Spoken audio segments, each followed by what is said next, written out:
Muy bien, miedo. ¿Pueden escribir? Miedo. Esta emoción es súper, bueno, todas son, para esto chicos, todas las emociones son importantes y son naturales, ¿sí? No hay buenas, no hay malas, no hay positivas, no hay negativas. Todas son importantes. ¿Por qué les digo esto? Porque yo he escuchado en muchos talleres donde a veces dicen emociones positivas, negativas, buenas, malas y todo lo demás. Lo único que hacemos cuando las etiquetamos es no querer sentirlas. Y justo el problema radica en que las bloqueamos. Las emociones hay que sentirlas, hay que entenderlas, hay que aceptarlas. Si no las aceptamos, no las entendemos, no podemos gestionarlas, no podemos manejarlas, no podemos entender cuál es su propósito. La emoción aparece porque tiene un mensaje, ¿sí? Entonces, súper importante, a partir de ahora, permítanse escuchar a la emoción, porque si no se permiten escucharla, lo único que van a hacer es guardarla, cargarla, y al final van a colapsar, van a estar colapsados emocionalmente, y eso sí les puede traer problemas. Muy bien, entonces, la emoción del miedo es la emoción que mucha gente le teme, ¿sí? Y valga la redundancia, le temen al miedo. Y la emoción, el mensaje es muy simple y es muy importante. La emoción del miedo te habla sobre que algo importante puedes perder. Te habla de una posibilidad de pérdida. No te está asegurando que lo vas a perder. Te está alertando de que cuides aquello que quieres, de que cuides aquello que te importa, ¿sí? También aparece cuando tenemos el juicio o creemos que no estamos preparados o no tenemos los recursos para asumir un desafío en la vida. ¿Se acuerdan la pregunta que yo les hice esto de hablar mañana media hora delante de 1000 personas y que de repente apareció, algunos de ustedes dijeron, sí, yo quiero, y en otros dijeron, ay, no sé, depende, puede ser, pero dame más información, y de repente otros dijeron, no, yo de hablar hablo delante de 1000 personas, ¿sí? Tiene que ver con eso. El miedo nos habla sobre una situación que no tengo los recursos necesarios y que necesito prepararme, ¿sí? El miedo te alerta. El miedo no viene a paralizarte, no viene a sabotearte, el miedo viene a alertarte sobre algo para que tú veas si tienes o no los recursos que necesitas para asumir el desafío. Por eso que en esta época de crisis el miedo ha estado muy presente. ¿Por qué? Porque viene una pandemia que nunca antes ha existido, que nos deja observar todos los puntos débiles que tiene nuestro sistema global, no solamente en nuestro país, sino en el mundo. Darnos cuenta qué es lo importante, darnos cuenta que no tenemos el control. O sea, esta pandemia llegó con muchos aprendizajes, muchas enseñanzas y también muchos desafíos, porque al inicio no sabíamos cómo era, no la conocíamos y la hemos venido conociendo, pero en el proceso también se ha ido transformando, ¿sí? Entonces, hasta ahora no tenemos los recursos necesarios porque no existe la vacuna, ¿sí? Sabemos cómo podemos cuidarnos de alguna manera, pero no tenemos todavía el antídoto, no tenemos todavía la vacuna para hacerle frente de una manera más eficaz. Entonces, ¿aparece el miedo? Sí, aparece el miedo. ¿Es normal? Sí, es normal. ¿Qué ocurre cuando desde pequeños nos mandan estos mensajes erróneos de que el miedo es malo? ¿Qué hacemos cuando tenemos miedo? No le hacemos caso. ¿Y saben qué ocurre cuando no le hacemos caso al miedo? Nos exponemos al peligro. ¿Se han dado cuenta cómo mucha gente reacciona a la pandemia cuando no se cuida, cuando se expone en lugares públicos, cuando hace lo que le dicen que no haga?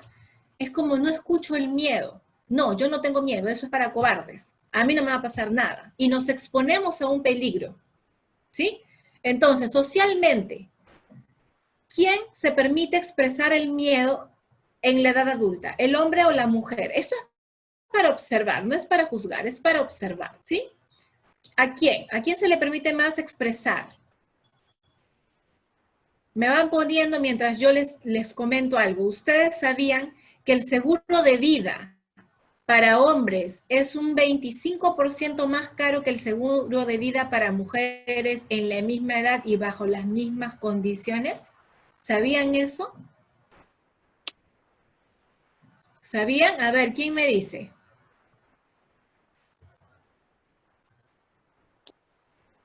¿Sabían o no que el seguro de vida en hombres es mucho más caro que el seguro de vida en mujeres? ¿Qué creen ustedes? ¿No sabían? Yo les confirmo, porque yo tuve un taller justo de tema emocional y había una persona que trabajaba en seguros RIMAC y me decía que era verdad. ¿Por qué? La tasa de mortalidad en hombres, causas de muerte, accidentes o robo a mano armada era de un 30 a 50% más elevado que el de las mujeres. ¿Y por qué creen ustedes? ¿Por qué creen ustedes que mueren más hombres que mujeres? ¿Por qué creen? Ustedes han escuchado que a veces cuando en las noticias, en algún momento se han escuchado, cuando asaltan a los hombres, a veces los hombres se pelean el delincuente y terminan muertos o terminan heridos. Es más probable que un hombre termine herido que una mujer se ponga a pelear con el delincuente. ¿Sí? ¿Han visto alguna noticia? Ajá, suelen correr más riesgos, son más arriesgados, ¿sí? Se exponen más debido a que dicen no tengo miedo, súper bueno, porque desde pequeños en un país machista donde hay machismo, y eso tiene que ver con la cultura y con la religión, no generalizo, pero hay muchas familias machistas, ¿sí? Entonces al niño le enseñan desde pequeño a que no tenga miedo, a que los hombres son valientes, a que nunca puede decir que tiene miedo y que si tiene miedo tiene que luchar contra el miedo, como si el miedo fuera malo. No se dan cuenta que el miedo te cuida. Entonces, yo soy hombre, crezco en un hogar machista y entonces cada vez que tengo miedo, en vez de escuchar al miedo y observar para ver qué acción tomar, lo que hago es ir en contra del miedo. Todo lo que me quiere evitar el miedo, yo voy y lo enfrento. ¿Sí? Es como no escucho el mensaje, simplemente voy a atacar. Y ahí es donde me expongo. Hombres, hagan la declaración, a partir del día de hoy voy a expresar mi miedo y voy a escucharlo, porque eso los puede hacer la diferencia entre la vida y la muerte, ¿sí? Aunque suene así como dramático y drástico, es verdad, puede hacer la diferencia, porque el miedo está para eso, para cuidarnos, ¿sí? Ahora, ¿ustedes creen que los temores y los miedos son lo mismo? ¿Qué creen ustedes? ¿Temores y miedos son lo mismo? ¿Qué creen ustedes? Aquí yo les voy a hacer la diferencia, ¿sí? Hay que diferenciar entre miedo y temor. Son dos cosas parecidas, pero son diferentes, ¿sí? ¿Cuál es la diferencia? Miedo es un peligro real. Por ejemplo, si yo mañana me voy al mediodía sin mascarilla, sin ningún tipo de protección, me voy al mercado, agarro algo y me lo como, y está la gente alrededor y yo no me cuido, probablemente si me aparece el miedo es normal. ¿Por qué? Porque yo me estoy exponiendo y hay más de un 50% de probabilidades que yo me infecte. Eso es miedo. Temor es que a pesar de que yo vaya cubierta y todo lo demás, yo crea que por el simple hecho de salir de mi casa voy a contagiarme del virus, ¿sí? ¿Cuál es la diferencia? El temor lo invento en mi cabeza. Otro ejemplo de temor, que siendo las 6:55, yo diga que a las 6:56 va a haber un terremoto grado 10 y vamos a morir todos en el Perú fulminados, ¿sí? Un cataclismo, todos morimos aplastados. Eso es un temor. Tiene poquísima probabilidad de que suceda. Y es algo que yo lo creo en mi mente, ¿sí? ¿Cuántos de ustedes han tenido estos pensamientos donde ustedes han inventado realidades paralelas, alternas, que probablemente no han terminado en ser un hecho real? Pónganme sí. Los que en este tiempo de repente no han podido dormir por insomnio, porque han estado pensando en su mente temores y temores y creando temores, y si me muero, y si se muere este, y si se muere el otro, y si no sé, muchas cosas en la cabeza. ¿Cuántos de ustedes? Pónganme sí en el chat. Ajá, muy bien. ¿Y los temores para qué sirven? ¿Para qué creen ustedes que sirven los temores? ¿Sí? Los temores son un mecanismo de defensa que tenemos para prepararnos ante el sufrimiento. Y es tan irónico porque nos hace sufrir. pero entre comillas nos prepara para el sufrimiento. Entonces nuestra mente, mientras más incertidumbre tenga, mientras más sensación de no tener las cosas claras tenemos, nuestra mente va a empezar a crear historias, ¿sí? Así como cuentos macabros, pensamientos catastróficos, de situaciones que al final nos va a llevar a la ansiedad, a la taquicardia, a la hiperventilación, a la crisis de pánico, nos va a llevar a eso. ¿Por qué? Porque es un mecanismo de defensa. ¿Por qué? Porque están todos los miedos acumulados de todos los años que yo he venido guardando. Los miedos de cuando era niña, adolescente, adulta, todos los miedos que yo tengo se acumulan. Y todo eso se vuelve un estado anímico de ansiedad, ¿sí? ¿Cómo eso repercute en mi día a día? Probablemente aparezcan las adicciones.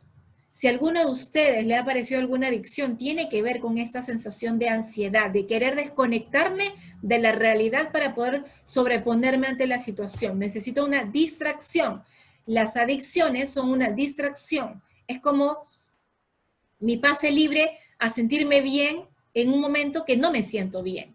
Entonces, la adicción podría ser al Netflix, 10 horas de Netflix, 8 horas de Netflix, podría ser a las redes sociales, al alcohol, a las drogas, al cigarro, a la comida, al sexo, a la ludopatía, y etcétera, etcétera, etcétera. Ahora hay todo tipo de adicciones, a las compras, a gastar con la tarjeta de crédito, a los dulces, ¿sí? Pueden haber muchos tipos de adicciones. ¿Por qué? Porque es como una isla a la que yo voy a sentirme bien un rato y luego regreso a mi realidad tan difícil, tan oscura, que no me deja estar tranquilo. Entonces, de cuando en cuando me voy a mi isla, que sería la adicción, ¿sí? Entonces, cuando yo ya llego a hacer ataques de pánico, taquicardias, crisis emocional y todo eso, significa que he acumulado mucha cantidad de miedo. ¿Qué enfermedades? Las adicciones, como les comento, también las enfermedades estomacales, taquicardias, podría ser, ¿sí? Esta emoción es de tensión alta. ¿Qué quiere decir? Se contractura el cuello, los hombros, los brazos. Si sufren de contracturas, probablemente sea por esta emoción, por el miedo. A diferencia de la tristeza, el miedo es contractura alta, ¿sí? Muy bien, entonces, ¿qué puedo hacer yo? Escuchar al miedo. En primer lugar, ver si es miedo o temor. ¿Cuál es la diferencia? El miedo tiene más de un 50% de probabilidades de que ocurra y el temor no. Si es un temor, la pregunta que me puedo hacer es, ¿para qué invento esto? ¿Qué quiero evitar? Quiero evitar sufrir, pero ya estoy sufriendo antes de tiempo. Quizás darme cuenta que es un temor puede ayudarme a poner el foco en las cosas que quiero lograr y no en las cosas que quiero evitar. Y si es un miedo real, un familiar se contagió y tengo un miedo real, lo que podría hacer es qué necesito yo para sentirme tranquilo. Quizás necesito saber cómo está mi familiar, brindarle lo que necesite, brindarle, no sé, dinero, medicamentos, lo que yo necesite para estar tranquilo, ¿sí? Esas son las preguntas que pueden hacerse. Igual lo vamos a ver ahora en el monitoreo emocional.